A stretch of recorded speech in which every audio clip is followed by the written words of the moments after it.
ইনশাআল্লাহ ভাই সকল সাধারণ শিক্ষার্থীদের সম্মিলিত অংশগ্রহণ, দলমত জাতি নির্বিশেষে সকল শিক্ষার্থীদের অনশনে অংশগ্রহণ, জগন্নাথ বিশ্ববিদ্যালয়ের ছাত্রছাত্রীদের যে 3টি মৌলিক দাবি ছিল, ইনশাআল্লাহ আশা করি 3টি দাবি যথার্থভাবে পূরণ হবে। আর যদি পূরণ করতে ব্যর্থ হয়, ইনশাআল্লাহ অনশনের মাধ্যমে 250টিরও বেশি ডিজাইন অপশন নিয়ে ওয়ালটন স্মার্ট ফ্রিজ, বোঝে আপনার প্রয়োজন। 24-এ একবার রক্ত দিছি, ইনশাআল্লাহ এবার জবিয়ান ভাই বোনদের জন্য আবার জীবন দিতে প্রস্তুত আছি ইনশাআল্লাহ ভাই। এখন সকলের সম্মিলিত অংশগ্রহণ ইনশাআল্লাহ আন্দোলনকে সুন্দর একটা পর্যায়ের দিকে নিয়ে যাচ্ছে। আমাদের অন্বেষণটা মূলত 3টা বিষয়। একটা হচ্ছে আমাদের দ্বিতীয় ক্যাম্পাস সেনাবাহিনীর কাছে হস্তান্তর, দ্বিতীয়ত আমাদের মোট শিক্ষার্থীর 70% শিক্ষার্থীতে যেহেতু আমাদের আবাসন ব্যবস্থা নাই, তাই তাদের জন্য বৃত্তির ব্যবস্থা করা। 3, আমাদের ঢাকাতে 2টা জায়গা উদ্ধার করা হয়েছে, এই 2টা জায়গাতে অস্থায়ী ভিত্তিতে স্টিল বেস হল নির্মাণ করা।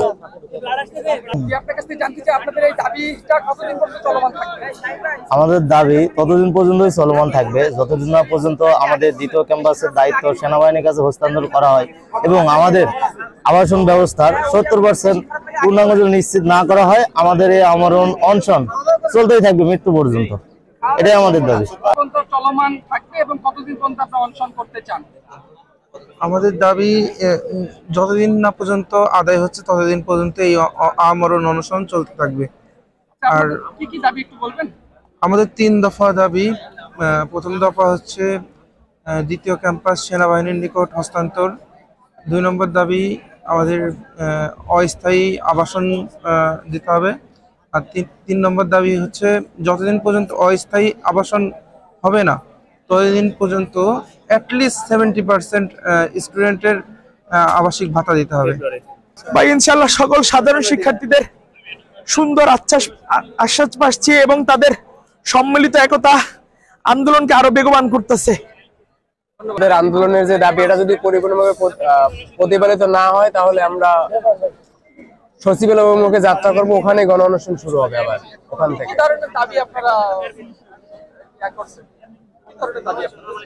আমাদের হচ্ছে 3টা দাবি। প্রথমত হচ্ছে সেনাবাহিনীর কাছে অস্থায়ী নতুন সেকেন্ড ক্যাম্পাসের কাজ হস্তান্তর করতে হবে।